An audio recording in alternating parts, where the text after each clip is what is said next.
Pinulutan at binash ng mga netizen ang art card ng The Voice Kids ng GMA Network.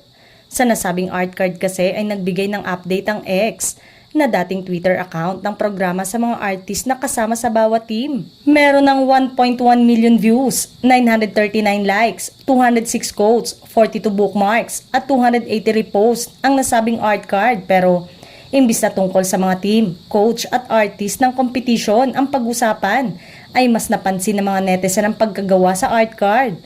Kuda ng mga netizen sa X, is this PubMat publicity material, parang nag-e-edit lang sa Instagram stories, kaloka. Yung font style and placement ng text, do you guys need help with graphics?